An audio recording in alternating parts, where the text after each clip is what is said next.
Good evening, ladies and gentlemen, and welcome to another edition of Rolling Out News Report. I'm Munson Steed, and I am joined by my co-host, Terry Shropshire. How are you, Terry? Not bad at all. How you doing? I'm doing great, Terry. I had a wonderful day today. The news is breaking. There are things happening in Kentucky. The Democratic candidate clearly has the two candidates. The front runner now is an African American male. State representative there has a new lead on what's going on in that Democratic primary and could become a young brother to unseat Mitch McConnell. What are your thoughts there, Terry? Well, that would be, first of all, it would be unprecedented, but it also be,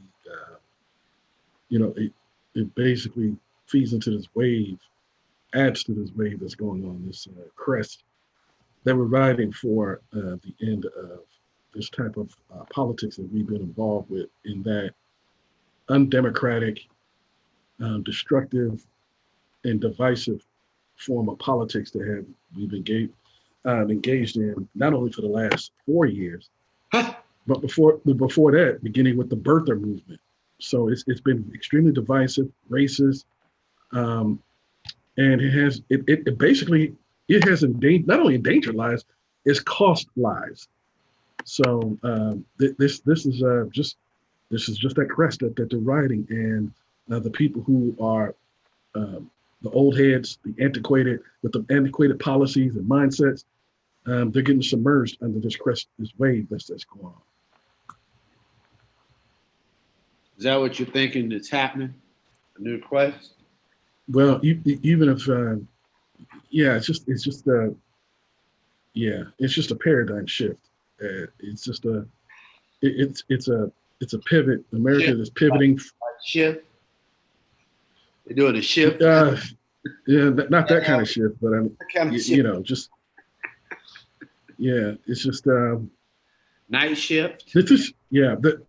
Sometimes I would say the country got what it wanted and what it wished for, and then when it finally got it, it was like, oh my God. So it's one of those situations where you got to be careful what you wish for, because this situation that we're in is pretty much bankrupting the country.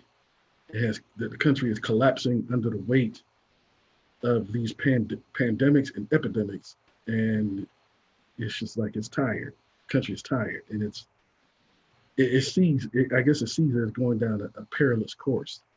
So they're trying to pivot and reverse, just basically go back down the road that it came from, because keep going down this road is it seems dangerous. It's just we didn't have to be in this condition. Like I said last week, and for the audience members who weren't with us last week, South Korea and the United States found out about the coronavirus and how dangerous it was about the same time. And South Korea still does not have over 1,000, not even close to 1,000 people died from the coronavirus, whereas we got 120,000. So it's just a lack of leadership and a lack of attentiveness to the seriousness. And the country is pivoting. It's a political pivot. Yeah, that's pivot. There's also an uprising in the pivot, and I think that it speaks to the mindset of not only pivoting, but just the courage that many had, that they've been given by the actions of so many, to take to the streets. People are still in the streets. Might be bringing a little corona, Terry. People have not been wise. I mean, certainly we advocate for peaceful protest, and we vehemently. Well, I'm not even worried about those. I'm talking about those that want to go out and have dinner and go to the beach and all the other things. Just the protesters, the early openers. Oh, let's open up. And now Texas, maybe we ought to slow down now that we know. and that's the problem. Is we're always, this is knee-jerk reaction. We're responding. We're not prepared for anything. We're just responding to what is happening. And as I hate to quote George Bush, George W. Bush, but again, he said, if you wait for the pandemic to get here, it is too late. And then if you wait for the numbers to spike again, it is too late. We are always responding, and it's too late by the time you respond. And I don't understand why they keep, hopefully, after this next wave, which is unfortunately going to cost more lives, that people will get clued in to what exactly we're facing and the depth. This is a very formidable opponent that we're at war with, opponent that we can't even see. It's like it's like the wind. It's like we're fighting against the wind. We can't see it, and then there's this disbelief that people have because if they can't see it, they don't think it's real, and it's just taking people out left and right. It's just, yeah, it's a sad situation that we're in right now. And then and then there's the old guard trying to hold on to the old racist policies of the past. NYPD officer, after the chokehold had been banned again. I mean, I don't know how you can ban something that's already been banned. Maybe the brilliant TJ, who's our producer, can help me figure that one out. How you can ban a chokehold that was already banned, and then Dan Pantaleo of the NYPD applied it on Eric Garner in the Staten Island borough of New York and killed him, and he was fired. So then now we got this situation. 5 years and then fired. I'm sorry? It took 5 years for him to get fired. Yeah, it took 5 years for him to even get fired, but he was never charged. And so, he's a free man to get another job somewhere else. Then they have a chokehold today. Right, that's what I'm saying. So last week they outlawed the chokehold, which should have already been outlawed. It was outlawed when Dan Pantaleo, former officer Dan Pantaleo, applied it on Eric Garner in 2014. It was already an outlawed act. So then how can you outlaw something that's already outlawed? So then they banned it again, and here it is, another NYPD officer applies it again. So there's a lot of resistance. I'm not certain. Was that another black officer? It was hard for me to tell. I keep seeing the end of it. And black? The victim was black, yes. The victim, of course, was Dan black. wasn't black. I'm sorry? Dan wasn't black. No, Dan Pantaleo in 2014 was not black. Nope. Right. He was sound like an Italian name, but he was Caucasian. Right. And so it's just these things that happen in common. You go to a Wendy's, you fall asleep, you get out your car, you spend 45 minutes. Yeah, and then you got the backlash. I mean, this is the biggest thing that's funny, Terry. They wonder why you would run. Like, what made him run? Yeah. After just watching George Floyd in police custody, why would you run? Well, he probably was thinking about Ahmaud Arbery too. Exactly. He had lots of thoughts, lots of examples, and then seeing questions like, "This is gonna end bad." Yeah, from a guy who had almost a dozen previous citations or complaints against him for just a number of departmental infractions. And so his modus operandi or his mode of operation was to use excessive force and operate outside the line. So, but you're right. The people are shocked that he ran, but the thing is that when you see the examples of staying in place, because from what we saw so far, George Floyd did not resist and he did not run, and he got his throat crushed. And so what was and Ahmaud Arbery did not run, but when he was convinced that he was about to die, he tried to fight back and he's dead. So you got two people.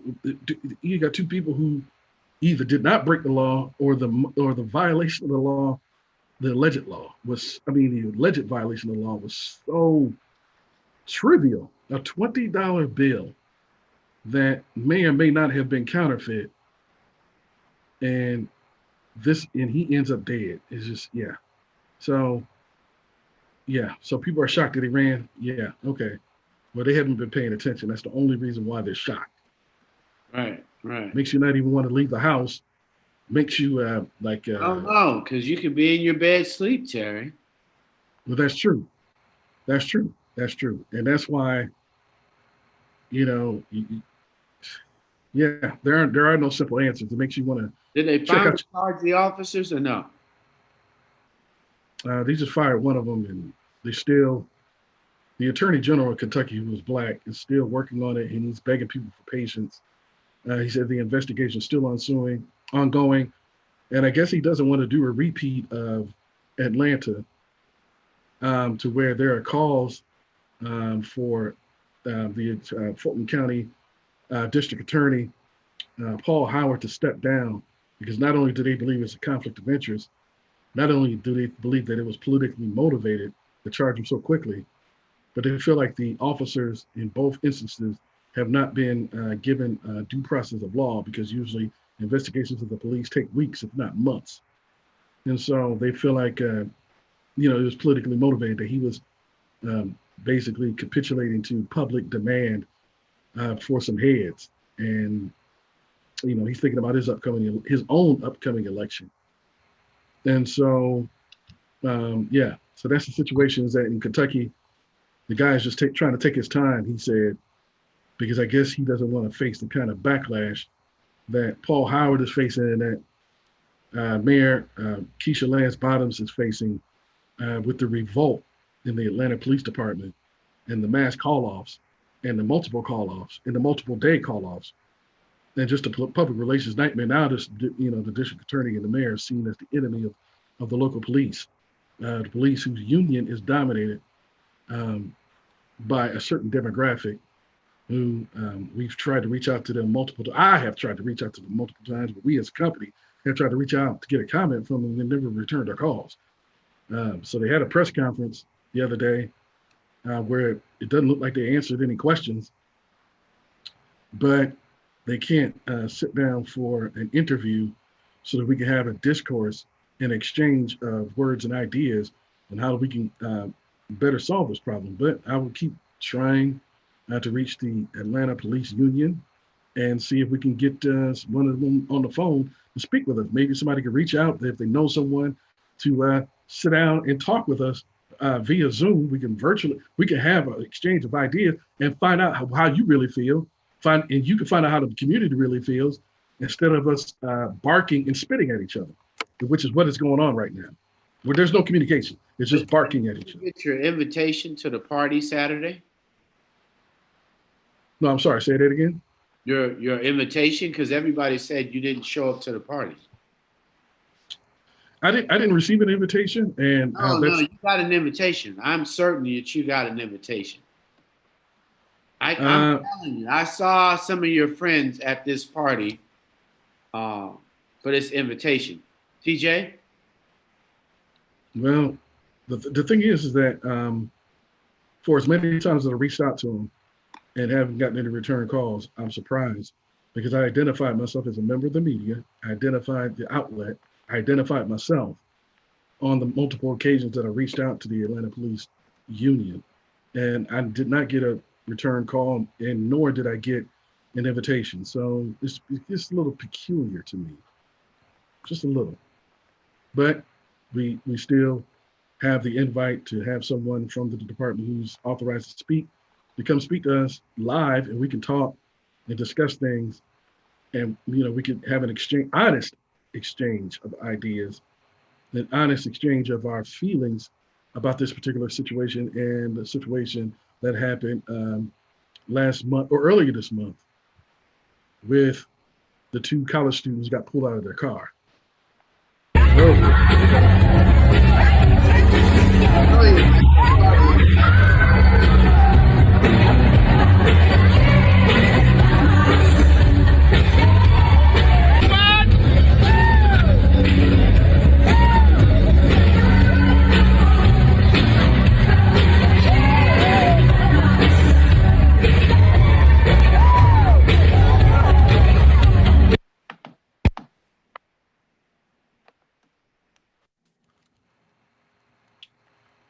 Yeah. Well, Woo! there Yeah, it is. I I I mean, didn't see you at the I party. yeah. Well, oh, that party. Well, um, yeah, yeah. Even if they had to send me an invitation to that party, I was not going to go. I was not going to go to the city. I know that some of our colleagues from the city of Atlanta went. I was not going to go. I had no interest. And then that place just looks like a walking coronavirus factory.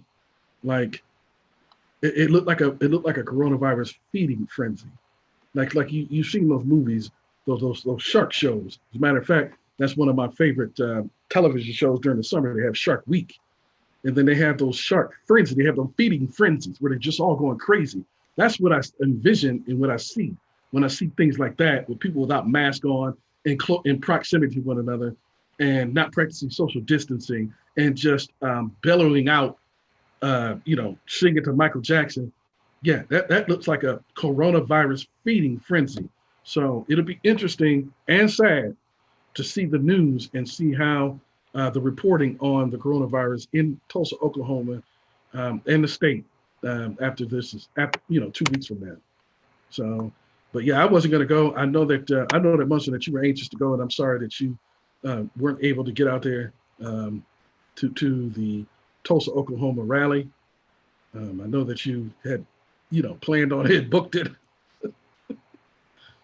but yeah. Man, I got there and they just didn't. I got ready to get on the plane, and I got ready to get on the bus, and then I got ready to pack a bag, and I got ready to do a whole bunch of got readies, but that wasn't Hmm. anything that I considered getting ready to do. So Right.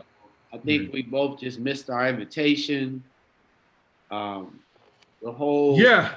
A total of 10 that have now been infected from his whole team that were advanced members and two Secret Service. So now here you are to protect our country's leader, and he's sharing coronavirus. Well, I just thought that the reason why it was so poorly attended was had nothing to do with TikTok or anybody else contributing to it or any kind of scam. I just think that the fact that it was obvious that the White House wanted to conduct um, the rallies at the expense of the city. Well, not at the expense. It wasn't anything that Oh was no, man! It, that it that seemed that, like that one of it, those horror films. This is a horror film, and so it's yeah, yeah. it's like one of those horror films in sci-fi where everybody's taking something and you're just waiting for them all to start turning into monsters and ghouls or something based on how they're reacting to this mysterious, evasive coronavirus. It's like it's terrible because what they can turn into and the things that we've heard and the things for the families that are already in pain, but nobody can see that because there's no closure. You're not going to stand at the hospital and be there and see friends. So when they wrap the bodies in cellophane, uh, take them away, nobody sees that. But they all look like they're getting ready to get some kind of tick because they were all off beat, and you're wondering what they were so happy about because it just seemed like um, purge where there was going to be a some kind of issue, where people just go out and have these killing frenzies. But it was one of those rallies, like it was going to be Jamestown in there or something. It appeared to be Jamestown-ish, where we were waiting for something, and it just seems like that's the fate. To me, it appears like Jamestown, Terry. It's like they're gonna follow this badge of honor until they're on their deathbeds. Yeah, it looked like something out of a Jordan Peele horror movie. Um, just being invited to the picnic, and you never leave. You get hit, and then Right. you get taken to the basement. And that's what it looked like to me. It was like it was like a scene out of the movie Get Out. And I just thought that it was just bad judgment. It was just it's just like flouting, and it just flouting um, your freedom in the face of a dangerous, highly contagious, and devastating, and possibly devastating disease. It's like, it's just like, I'm going to do what I want regardless. And if I catch it, so what? And if I impact anybody else, so what? It was just like a flagrant, blatant, grotesque disregard for the health and safety of anybody in there, for themselves and for their families. It was just like, and these are the people that are going to be clogging up the hospitals and so forth. God forbid any of the people who are doing the right thing, God forbid that they need medical attention for themselves, because the hospitals in Oklahoma are going to be clogged up. It's already clogged up in Alabama. The mayor, I've seen him. I didn't even know that Alabama, Birmingham had African American mayor until the Montgomery, coronavirus. Montgomery has one too. Right, and it's been on.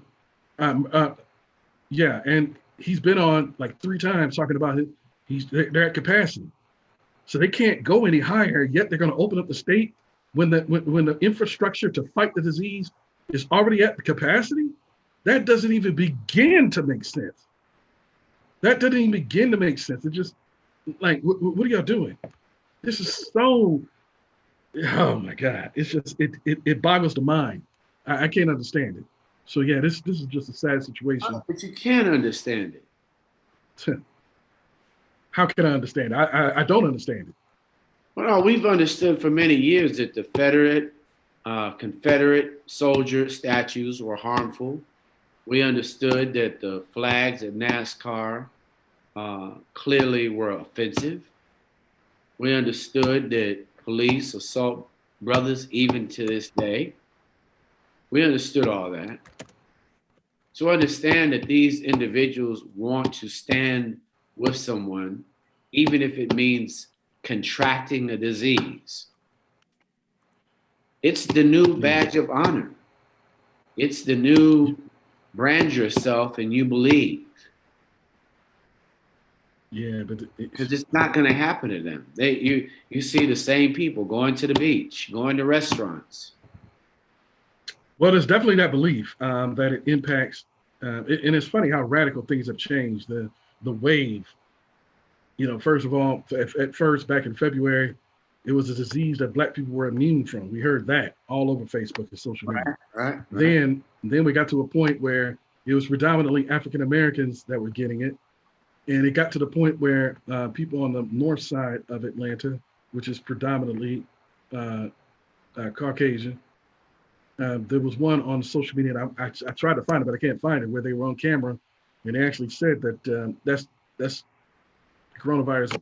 It's pretty much a situation for the south side of town, which is has a higher concentration of African Americans.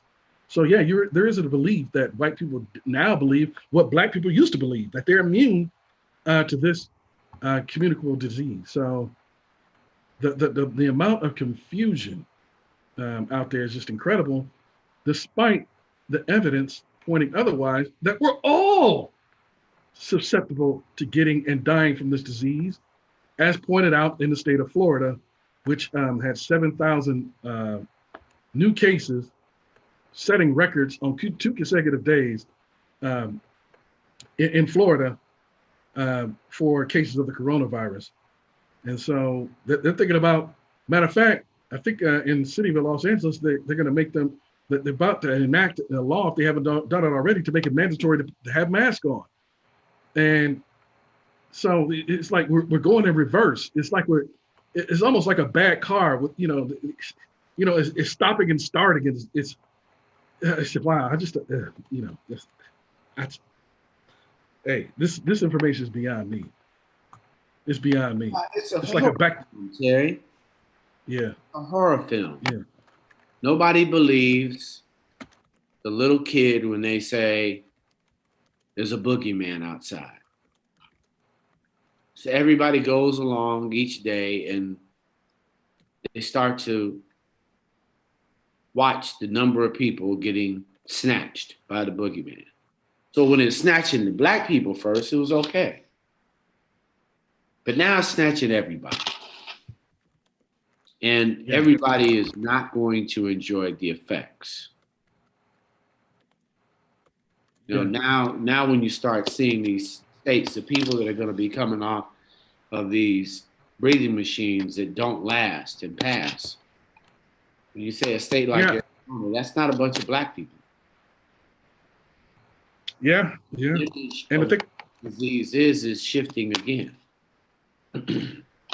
yeah, and there's no guarantee that if you get it and survive it, that you can't get it again. I've already read um, an account of a woman who got it once and then got it again, and so I imagine that that person is required or has, not required, but that she has to leave the house, to eat. Has to leave the house to make money to pay, pay her bills and eat.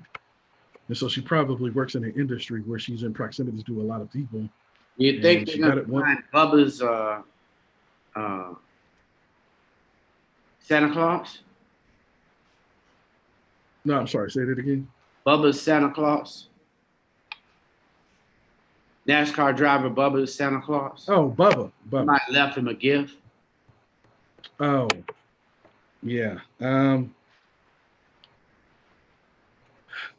Well, is one of his fellow drivers or pit crew members who I put that in there because you can't, and you can't get into that area. It has tight security, so it's like going backstage at a concert. Security is not just going to let anybody go back there. You have to have a pass, and so you can't get into the garage area of the race car area without a pass. So it had to be somebody. It's an inside job, and so basically, they wanted to. They're acting out, and Bubba's the only one there. He's the only African American race car driver in NASCAR. So yeah, it was an inside job, and so yeah, they left him a gift. All right, they wanted to try to, it's just an intimidation tactic, and then racist white folks leaning on something, providing irrational. They're being irrational. They're not providing rational excuses as to why they want to hold on to the flag, talking about we're taking away their rights. No, you have rights. You can fly it at home. You can fly it in your car. You can fly it wherever you can, but you can't fly it at NASCAR. That's not taking away your rights because that's private property. So these people are confused. I heard that on the news today, talking about we're taking away their rights. No, that's not your right. Your right is to do whatever you want in the comfort of your own home, in your yard. But you don't get to go to a private property and dictate what has to be there, which shouldn't have been there in the first place and should not be erected. None of these statues should be up in the earth because they lost. I don't know if the people didn't get the memo, but the Confederacy lost. That's why this place is not called the United Confederacy. It's called the United States of America because the Confederacy lost. So you don't get to erect statues for losers. So let it go. Just let it go. Let it go. Fly it at home. You can have all the statues and flags and all this stuff inside your home. But at a sporting event, which is on private property, no, I'm sorry. Or maybe it's not even practice. Most of it is paid by taxpayers. But in either event, it doesn't belong. That property doesn't belong to you. So no, we're not taking away your rights. Nobody's taking away your rights. Stop. Now you're trying to play victim. Now you're trying to play the Confederacy card. Stop it. All day. Stop it, people. All day. For hundreds of Stop it. years. Yeah, stop it. So, yeah, yeah. So, well, They never anticipated that this movement would touch them as well. They thought they were safe at first.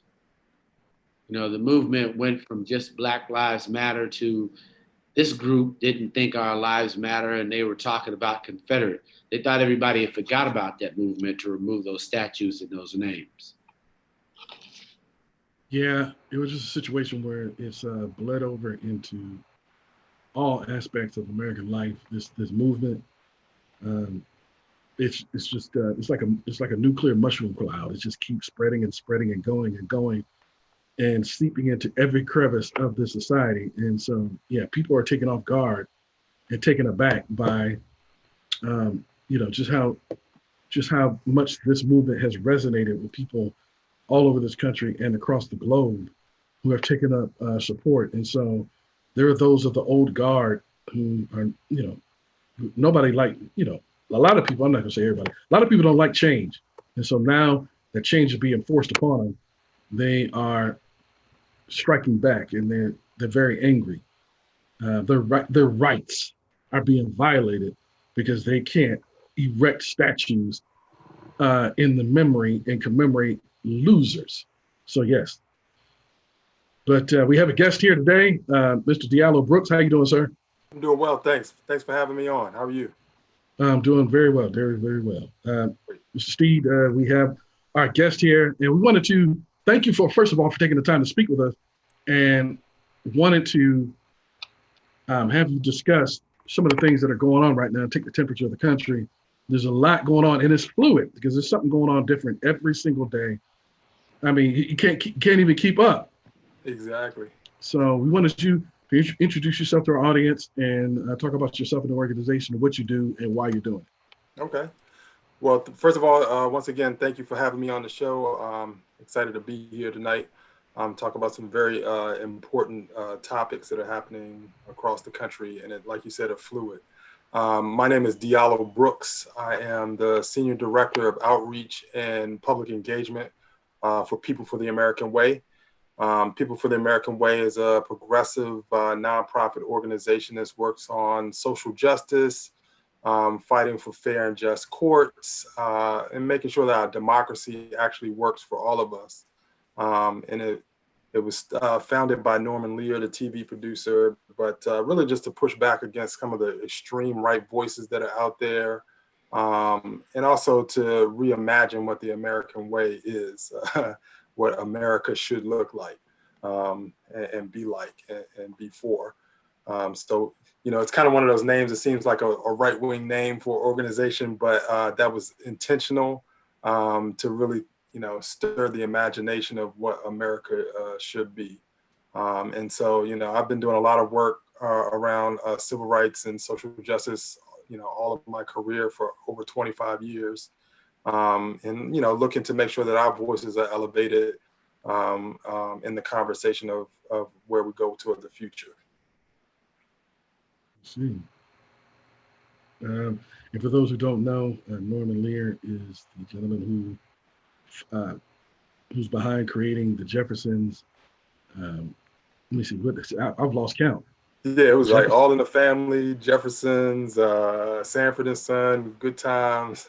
Right, right.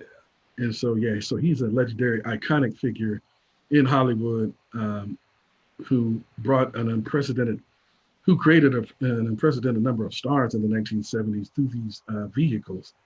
And so yeah, the name does take you. It's when I first looked at it, I was just like, oh, okay, but but it's actually in alignment with America because it's supposed to be a home, home of the free and the brave, and it's supposed to be multicultural, and that's why the statue is there in up there in New York because it's supposed to accept all of the immigrants and all the people are supposed to be Americans, and so we fought in every war and every theater of war for this country, so it really is pro-American to have something, an organization like this, fighting for equity and justice for all people. That is pro-American, and those who are against it are actually anti-American.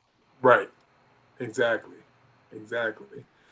Yeah, and like you mentioned, there's a lot going on, and we're in a pivotal time in our history where we can really look to reimagine what America should be, not what some folks want it to be, but really kind of move us in a different direction. And I think we're at a pivotal point where we can start making those changes that we need to make. I see. And Mr. Steve? Oh no, Mr. Brooks, all short. Me and Terry done talked for a whole hour and a half, already just kind of talking about this. I'm not sure it's a horror picture or whatever it is. You can't see the enemy, but you can't go hug your mom and you can't hug your partners, and you gotta worry. Can't put your hands and gotta wash your hands. So it's like a horror picture, and then you don't even see the dead being taken away. It's kind of one of those things that is just. And then the leadership is just Mhm. off the chain. Yeah, yeah, it really is. I mean, it's amazing times. I mean, when we, ended the year last year, you wouldn't have imagined we would be at the place we're in now. Um, but I think, sometimes when you have these like tragedies or things that kind of separate you from the regular day to day, it gives you the opportunity to really think about, you know, what we should be doing, what we've, missed the opportunity to do. Like, particularly with COVID, we're Black folks. We've known the disparities that have happened in our community. Now, like the broader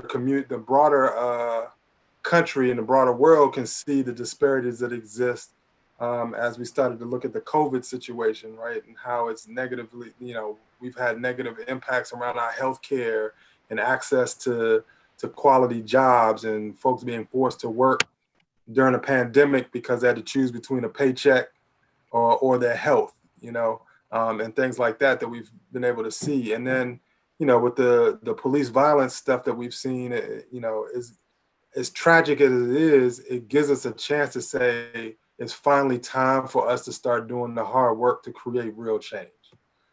You see the elevation of the voices of people on the streets every single day, and it's been sustained throughout the country, standing up saying that they don't want to take this anymore, that we have to move in a new direction. And so, it's incumbent upon us to put our heads together and really, imagine a future that's better than our past, to take us in a direction and continue to work that civil rights and some of the movements of the past have moved us toward, and finished that work. I think we've gotten a little complacent and thinking everything was okay, and then we're always reminded that it's not. And so we have to do the work necessary to create real change and push leaders to do the things that we want them to do. And if they don't, make changes in those leadership positions. Let's see. What what are some of the things that you and your organization are doing to help accomplish your objectives?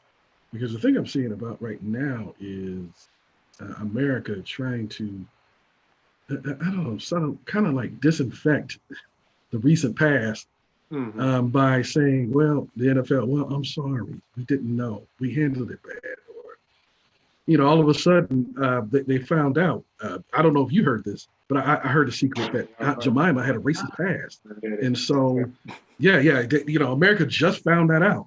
Right. America, and so they wanted to retire her, and then send some money our way, but they're not saying how where they're sending it. Pepsi, which owns Quaker Oats, which owned Aunt Jemima, they say they're going to spend $400 million over 10 years. But that's just it just I don't know. It just and NASCAR just figured out after its 100-year history or 70-year history that the Confederate flag was inappropriate. Now it only took 7 decades. I mean that's pretty quick, when you talk about the Right. evolution of mankind. So it just seems like they're trying to, I don't know, like sanitize situations, but it's a placebo. It's not really accomplishing anything or solving anything. What do you make of this? And are they trying to throw us a bone in the backyard so we'll start barking? Is that it? What's Yeah. I mean, I think that's a great question, and it's also, it just reminds us of the reality that we're in.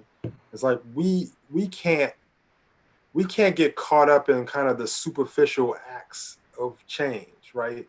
It's like I think what we've found out, we've been able to seize this moment around is that one, people are becoming aware of stuff, but now is the time to actually push them toward real action, right?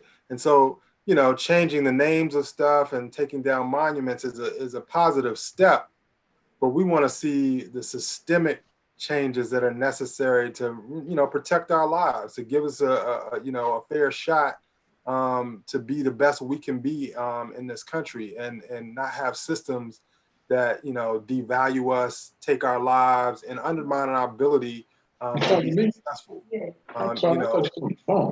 We've done a lot to overcome stuff, despite the obstacles, but This at the same commercial should be, time, it's one that should be in the still have bank. challenges. There's some holes outside. Well, I'm sorry. Our producer forgot that he could be heard. So we got to alert our brilliant producer, Tigner. So please, thank you. But please continue, sir. No worries. It's okay. I've done these, and this stuff happens on these Zooms, so it's all good. But yeah, I mean, we have to keep our pedal pressed to the floor on a lot of this work. I mean, one of the things that we've done, we've been doing as an organization, is really looking at the pillars of democracy, everything from our legislative branch, our executive branch, and our judicial branch, and making sure that we have the right structures in place. So we paid attention to the types of judges that are sitting on those federal courts making decisions about our lives every day. And it's not just civil rights stuff, but it's everything from our ability to work, and how we're treated at work, and how we're able to have pushback against employers that discriminate against us, things of those natures that come in front of the federal court. And so we've seen what Trump has done, and really trying to pack the courts with these. Matter of fact, that he just lost the case. Or I should say his side lost the case in terms of the LGBTQ community just last week, wasn't it? Yep, that case, and the case with DACA for the immigrant community as well. Right. Where the court decided against him, saying that he couldn't end that program, which was huge for the immigrant community. But It just reminds us that, like, all of these things are just reminding us how much these pillars are important. Like I said, during the Obama years, I think a lot of folks kind of said, okay, we elected the first Black president. We can sit down and relax and put our hands behind our heads. Exactly. You don't think you're not saying we snoozed, did you? Did you say we went to sleep? Snoozed. We snoozed. And then what happened? We lost seats in the legislative body after that, on both the state legislatures and in Congress. And so we didn't do the hard work. I mean, elected officials, they have a job to do, but our job is to hold those folks accountable. Our job is to make sure that they're doing the things that we want them to do to create real change. And so we're trying to create an echo chamber at our organization to make sure that they hear from us on a regular basis about what our agenda is and what we want to accomplish, making sure that folks get out to vote. And then those that don't do the right thing, we need to replace them with folks that have the right frame of mind to do the work that we need them to do. And we have a program on one part of our organization that works with young elected officials. So there's a lot of exciting young folks that are in elected office on the state and local level, actually where the rubber hits the road, and really trying to help nurture those folks and support those folks to do the type of work we need to see done on the ground in our communities. And so, I mean, it's a lot that's going on. I mean, we've been diving into the police reform space, and while we see there's some movement in Congress, not probably where most folks want to see, but the fact that they're actually having that conversation where it was a non-starter before to say anything about police is an important step. But we have to keep our focus and making sure that we're pushing for the things that are going to really matter, and not let folks just do some superficial things. Like you said, changing the Aunt Jemima, the brand of Aunt Jemima. Yeah, that's great. But, we need to see corporations hiring practices change, and how they engage communities, and making sure that they're giving a living wage to employees all the way up and down the food chain within those companies, that they're using Black-owned vendors and supporting minority-owned, Black-owned companies, things like that. That's like rolling out, like rolling out. But I right. Here's the call, Brother Brooks. Mm-hmm. So Disney writes off 500 million for Vice. Mm-hmm. Writes it off. Just writes it off. So Norman and you and I need to call Disney and say, well, at least give us the 10% rule. Right. Make at least 50 million since you wrote off 500 and invest in black-owned media. Right. Given that we never got any part of that 500. I think the issue for our community, based on what we've experienced with the Obama lull, is we've got to be honest about our blackness.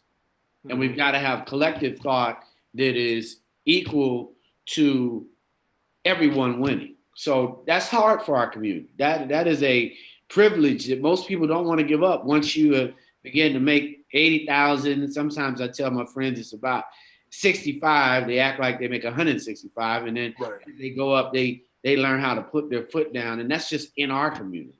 Mm-hmm. But how do we? Because they don't want to hear quotas. Everybody's afraid to say quota. But we know without KPIs, social KPIs from the America way, that we're going to lose again. The fact that our president really didn't have any cousins made it simple. Nobody could just run. Kiki and Pookie could not just run up in the White House. Right. So how do we have social and economic KPIs that come out of think tanks like yours so that we can understand and measure our success? So somebody's saying, "Ooh, give to Black Lives Matter," but we need somebody like you to say, "That's a social gift. Right.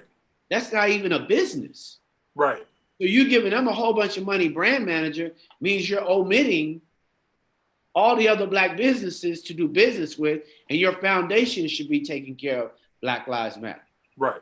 Yeah, I mean, like I agree with you 100%. I think it's a both and strategy. Like that. See, because I don't think anybody has said to white corporate America that you can't give to Black Lives Matter and not give and invest in Black business, because that's not Black business. Like Right. Black Lives Matter isn't a business. Right. And we don't even know who's on their payroll. Right. And But that, I mean, yeah, no, I like I said, I think it's an important conversation that we have to really elevate and be able to walk and chew gum at the same time. I think one, there needs to be investment in the social structures, the structures that are actually doing the advocacy and the work around that. But it also has to translate into, and that advocacy also has to translate to the push of those corporations to be investing those dollars into Black-owned businesses and corporations on the other side. And that's why I said before, it's stuff like making sure that, okay, some of your subcontracts are going to Black vendors. There's a whole litany of services that those companies use. What percentage of those services are Black-owned businesses? And being very specific, I mean, I've been on conversations. Some of my friends, we have a weekly conversation about a lot of this stuff, and it's like, how much are we driving, our dollars? But our dollars are limited to a certain extent. But also the corporations' dollars, holding them accountable because we're consumers of theirs, that they're spending money with the types of businesses that help prop up and support our communities. And I don't think we talk about that enough as part of our strategy. Is not, we look at hiring as one piece that we talk about advocacy. Oh, we need more, Black CEOs and executives. That's true, but we also need those companies, like you said, to be investing real dollars into companies because we all know you have to have that past performance.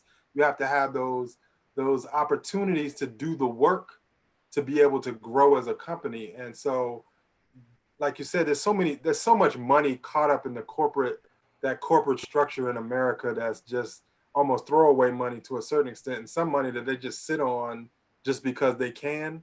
And so they need to be made to see that one, it's in their interest, and because of us as consumers are going to be doing business with folks that are going to be doing business with us.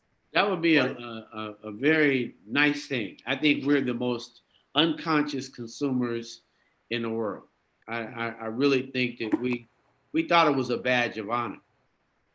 We think wearing a designer clothes is a badge of honor. Jordans. Excuse me.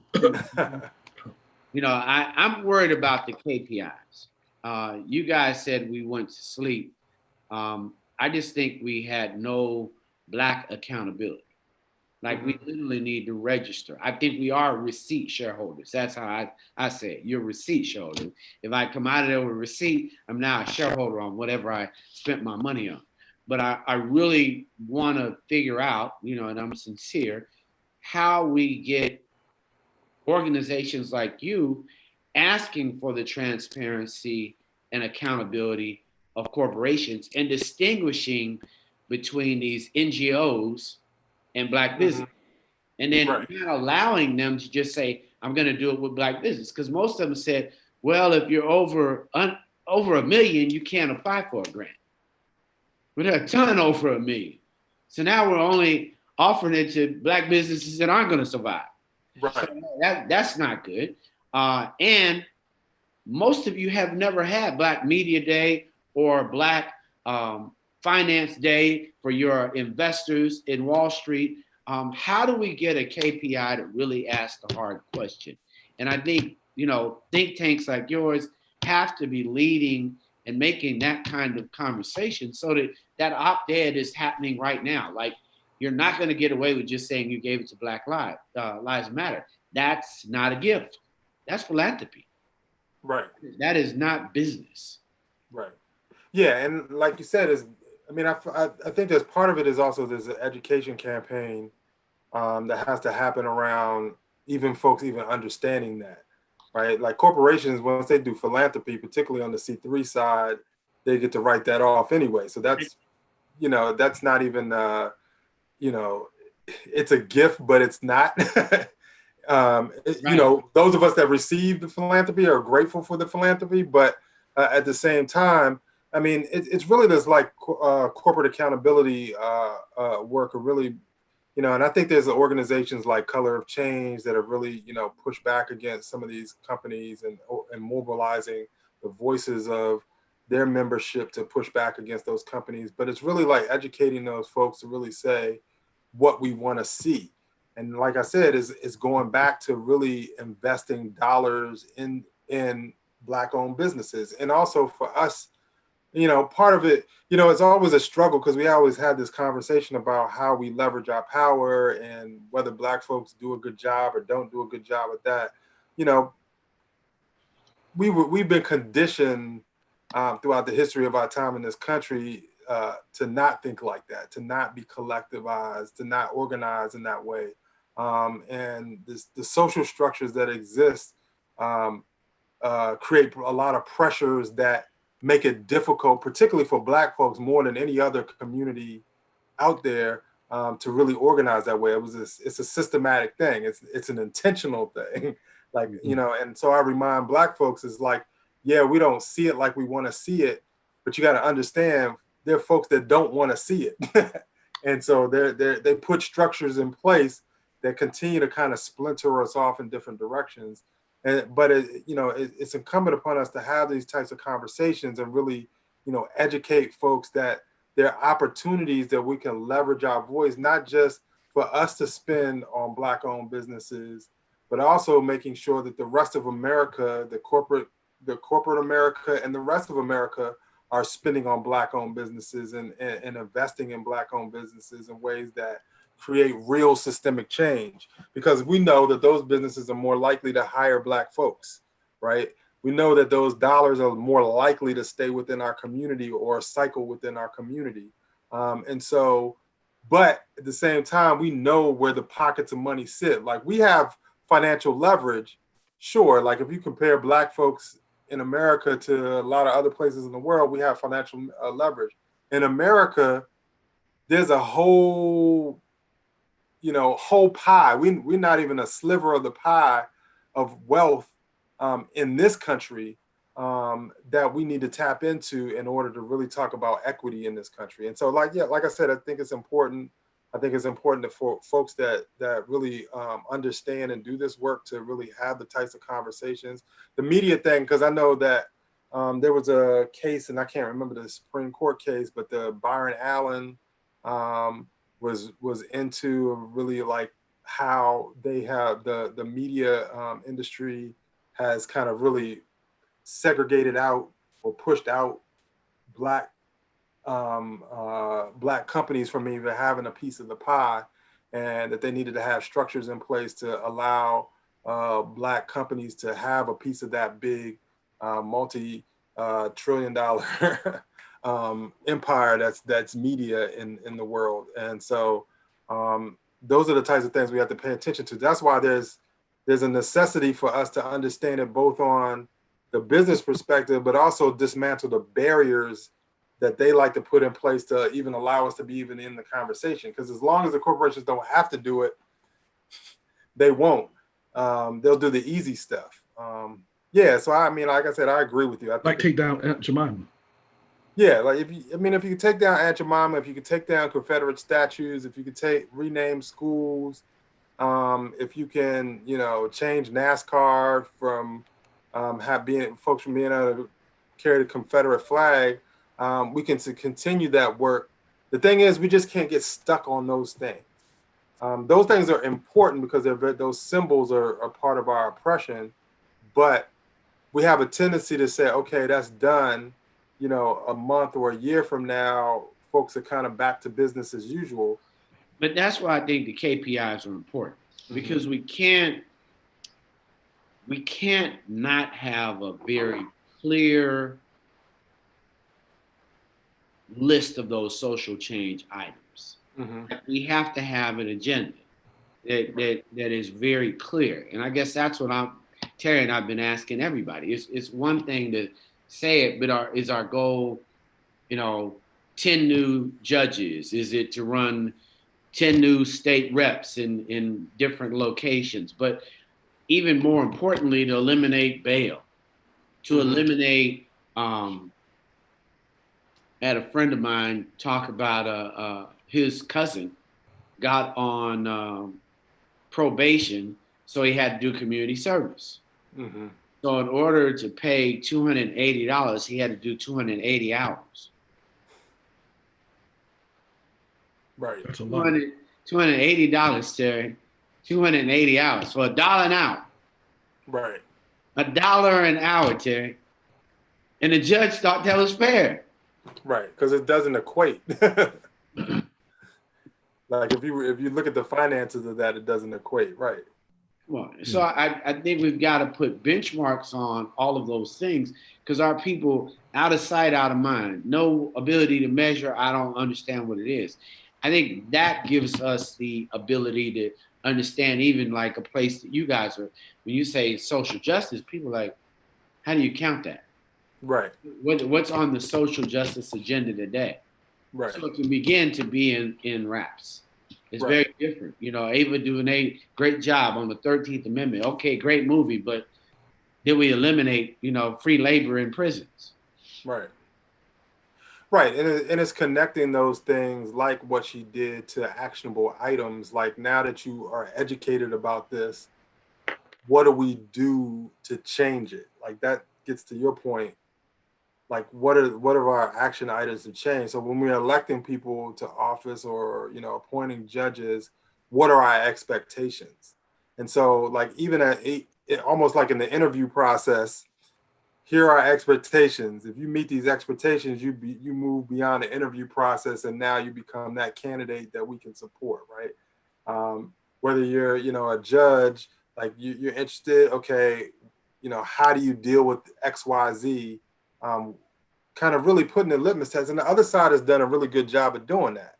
Like when they have an agenda, they know what their agenda is. I mean, the Koch brothers and their family have been doing it for 50 years, right? They understood what they wanted. They knew how to dismantle the systems in order to allow them to make as much money as possible. And so they systematically went about it, and they had a litmus test throughout the process for everybody that was engaged in the process. And I think we have to do the hard work. I mean, it's not something that's going to happen overnight, but it's something that folks are going to have to really sit down across, whether it's my organization, other organizations, and really think about, okay, what is our longer term agenda? I will say, talking to some of the young folks that are doing some organizing, that have kind of been on the ground, Black Lives Matter is kind of like, seems to be a broad term sometimes too, but there's folks that are creating their own entities and are really starting to talk about that, not only just dismantling the systems that oppress us, but where are the economic opportunities for Black folks moving forward? Where one of the industries, where does the money come from? Leveling that playing field in a way that allows Black businesses to be more successful. I think, I've had conversations, folks, like, not just within my organization, but outside of my organization, with just folks I, interact with, particularly people that work in the economic space a little bit more than I do. I've really been thinking about, how do we do this? What is our agenda? What do we want? How do we get there? How do we make sure, Black businesses are ready when that money comes in, right?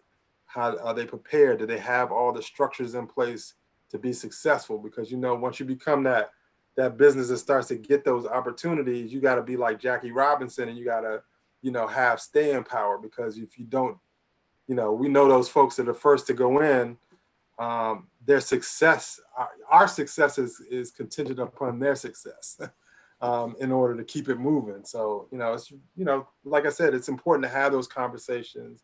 It's important to kind of meld those conversations into the social justice work that we're doing to really, like I said, it's an opportunity for us to reimagine what the future is. We could either go back to status quo, or we can, like you said, have an agenda that accomplishes, or at least lays out the goals and ways to go after those goals and give people something tangible to think about and work toward.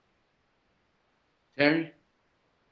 Well, I guess that segues into my next point about, police accountability in terms of change. I mean, yeah, just like we need goals and we need measurable items to be able to see the viable change in our community, or the viable change in America, in the way in which it interacts with Black Americans. We also need some measurable items in terms of how do we gauge and measure the changes that need to happen within the police department, and to stem the course of violence that has been perpetrated against Black Americans. Because white police officers don't need to be taught. They really don't need to be taught not to shoot white people, because they don't. Right. They don't need to be taught not to choke white people, because they don't. It just doesn't seem to happen. As a matter of fact, when you have mass murderers, we're getting killed and unarmed. Mass murderers are always seen to be taken alive. Matter of fact, one of them was taken to Burger King before he was taken off the jail. So how do we? I guess that's the next thing that we need to talk about, because this is a multi-pronged problem of coming up with viable, seeable, measurable, that we can look at and say, okay, they've done this, they've done this, done this, with the nation's police departments, the national law enforcement. How do we? Where do we?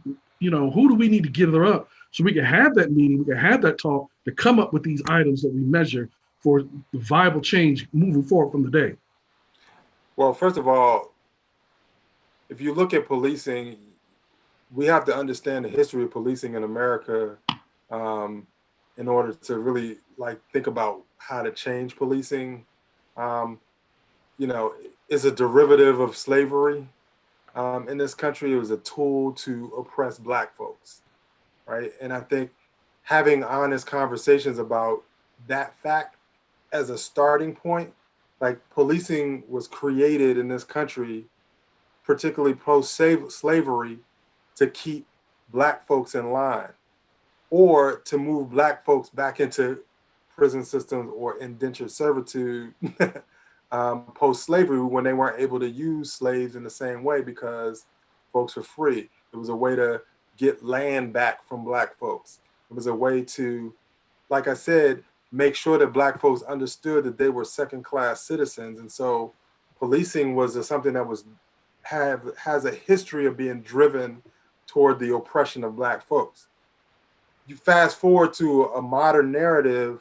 I did a Zoom and Facebook Live event with some of my friends. We got together. We had a couple of police officers on, Black police officers, and they said, we were talking about the training piece because everybody's like, oh yeah, they need to be trained better. They need to be trained better.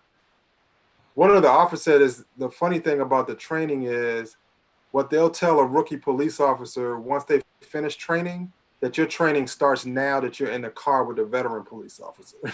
Your training starts now as soon as you sit in the car with me, because I'm going to tell you how it really is out here on the streets, right? And so then you already have a culture that's created by veteran police officers that have adversarial relationships with Black and brown folks, right? And so these police officers that may have gotten use of force training and may have this is how you engage and we don't use chokeholds, until they're sitting in with their partner, who's a veteran police officer, is like, this is how we do it, right?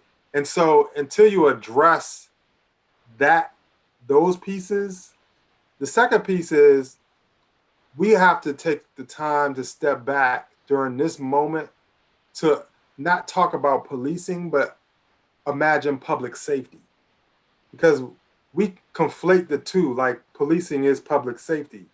We should be saying, okay, what makes safe communities, right? And so do we need to spend more money on making sure we have mental health teams? So folks that have mental health issues and not even coming in contact with the police department, they have specialists that are coming out that are engaging them around mental health issues if they've been deemed to have mental health issues. And they're moved toward a treatment situation versus an incarceration situation, right? Making sure that we're dealing with the economics in community, making sure that young folks are trained, that they have the tools necessary, and that there are jobs available for those young folks to plug into. Because we know when they're working, they're less likely to be committing a crime in a particular neighborhood. Because we know crime exists, right? But there's social pressures that create that. Do folks have the types of education that they need? Are we spending the type of money to make sure that we don't have the Flint, Michigans of the country, the Flint, and it's not just Flint, but lead in the water, where our children are, having learning difficulties early on because they're drinking leaded water every day, right? And so all of these things, if we rectify those things, we don't have to have the amount of police dumped into our neighborhoods every single day interacting with us in that punitive way. And so we have to imagine, there's different people on different levels of the funding conversation, because I know you've heard about defund the police. Some folks want to defund it completely and take all of the money out of that. I'm not sure what that looks like yet. And so, but I think there is a legitimate conversation to be had about how we are funding police. They don't need all these militarized, vehicles running down the streets with, driving down the streets with tanks and all that kind of stuff that they're doing in our community, because it really creates a psychology within them that they're at war. And if a police officer comes into your neighborhood and believes he is at war with you, you're an adversary. You're not somebody that he's policing. You're somebody who he is targeting, right? He's waiting for you to do something wrong because he's ready to act against you. And so all of these things are there's systems that have to be dismantled in a way that allow for real change. And so we have to have those hard conversations. Where do we want to spend our money? And the thing is, citizens have to look at it is, this is their money that's being spent. These are our communities, so we should have a say on what public safety in our communities looks like, right? Where our dollars are spent. And also changing the culture of what policing looks like. It's not just adding more Black police officers, it's making sure that folks are not, because we know that sometimes some, not all, but some Black police officers come in and carry the same negative stereotype behaviors toward their own folk, because they're conditioned that way. And part of their survival in being in the police department is to function that way. Like, to do their job and get their paycheck every day. They can't, upset the apple cart because, folks are marginalize them, and then, they won't be able to matriculate and achieve and all that kind of stuff within the department. So we have to have real conversations about that. We can't do the fringe, the around the edges stuff. Also, there's an accountability, like on the short term, police, there's this thing, and I just did a video on qualified immunity. And it's really basically like public officials, including police officers, have this qualified immunity from being able to be sued for negative behavior that that they displayed during the time that they were executing their job. So what it's done is it's taken away victims' ability to sue that police officer and that police department for the behavior, the shooting, the killing, the choking of an individual. Whereas an average citizen, somebody could then sue, and we saw what happened to OJ. The family sued him, right? They went after him. They went after his money, But with a police officer, very rarely do you ever see that happen because they have this thing called qualified immunity. And so you have these little pillars of things that exist that prevent accountability of those officers. You see the guys that were in Minnesota, some of them, a couple of them, I saw one on a videotape today where he was out on bail walking around in a grocery store. Yeah, right? I saw that. Yeah. And we know we don't get bail, right? We're not even convicted, but we don't get bail. We sit in that jail until that trial date. And sometimes we sit in the jail for a long period of time until that trial date because it's not necessarily moving expeditiously. And we haven't even been convicted of anything. And so you see how they're treated and how we're treated it's a total different thing, and it's night and day. And you can't have public safety if those that are charged to protect you, to look out for you, are doing harm to you, but also have a psychology of your inferiority or that you're dangerous. And sometimes a lot of this stuff starts in school. Like we have these school resource officers that are in schools, and at times, instead of dealing with a child appropriately for misbehaving, because kids misbehave, when it's a Black kid, one, they're looked at as older than they are, right? And so if they cut up in school or do something wrong in school, they're calling what they call the authorities on them and say, look, we don't want to deal with this child, so we're going to put them in that system. And then once they have a contact with that system, it's a repetitive process, right? Then in their psychology as a child, they have a negative interaction with the police officer, and the police officers have negative thoughts about them because everybody that they're dealing with, these Black kids, they're uncontrollable. But if you go to white neighborhoods, that doesn't happen. They're referred to counselors and they're given supports, and their minister comes in and sits with them, and their parents come in and sit, and they work through the problems that they have. But our kids, they don't. So, like, long story short, there's multiple pieces, but folks have to be serious about dealing with the real problems and not the surface problems. Right. We can throw dollars at training, but we have to have measurable results.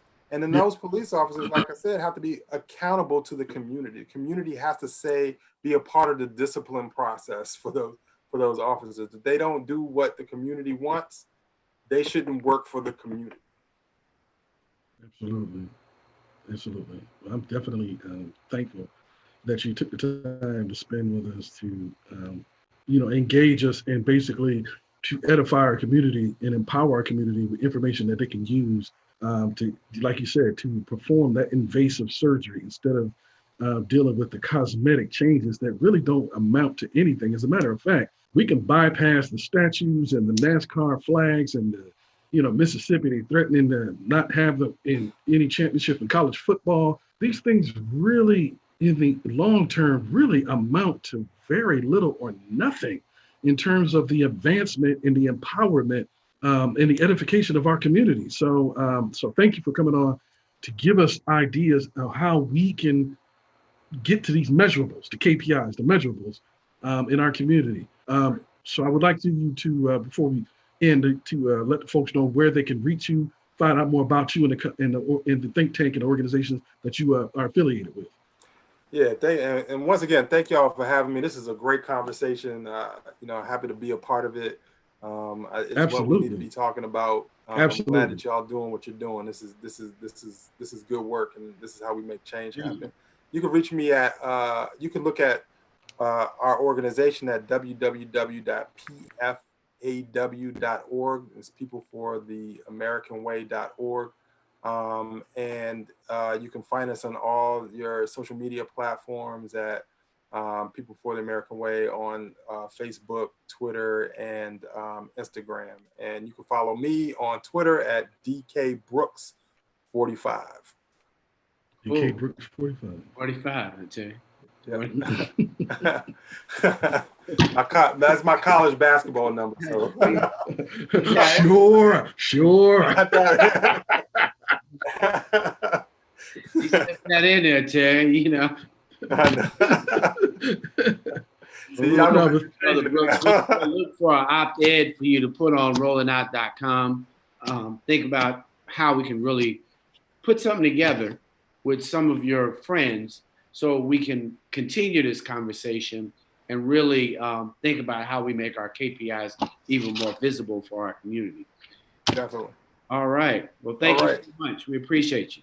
Thank y'all. And y'all have a great one. Thank you. Take care. Yes, Peace. sir. Peace. Terry. Yes. So, close this out, Doctor. Oh, me? Well, I just thought that the thing that he talked about, I think the thing that was most important that he discussed was basically taking it from the cosmetic and taking it to, we need to perform invasive surgery on this particular issue.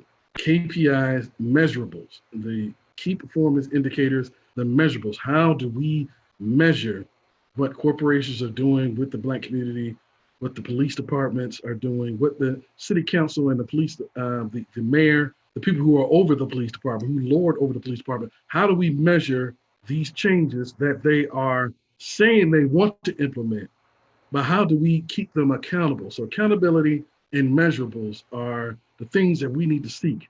No more with the cosmetic changes. No, yes, it is nice to cut off the head of Christopher Columbus and dump him into the Columbus River or whatever in Columbus, Ohio, or to take down the statue of Theodore Roosevelt, who's on a horse next to a Black man and a Native American. Yeah, that's nice to take down the flag at NASCAR, but I can't eat the flag. I can't eat that. I can't eat that statue. I can't eat.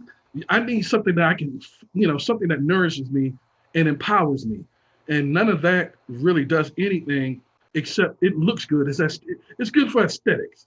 So we need to go beyond that and get into the real work of enacting change. And that comes through cutting open that cadaver of this problem called racism, institutional racism, really cutting it open and getting in there and just taking everything out, all the stuff, all the cancerous stuff, and taking it out and really repairing it. That's the only way, and that takes work. That takes great discussion. So we can no longer be satisfied with cosmetic changes. For all I care, you can keep Aunt Jemima on the shelf. We shouldn't be buying it anyway, which means that it would go out of existence. If we had the power and the money that we're supposed to have, then the statues will automatically come down. It's not, we got the cart before the horse. So I think we need to work on ourselves more than to be worrying about some flag and regardless of how reprehensible they are. We should not be, our focus should not be on the flag and the statues. Our priority should be on the KPIs and the measurables for changes in this country. So that's what I leave with people with today. All right. Well, this is Munson Steed and Terry Shropshire for the Rolling Out News Report. We want to thank you. See you tomorrow night. Thank you, everybody. Thanks, Terry. All right. Take care.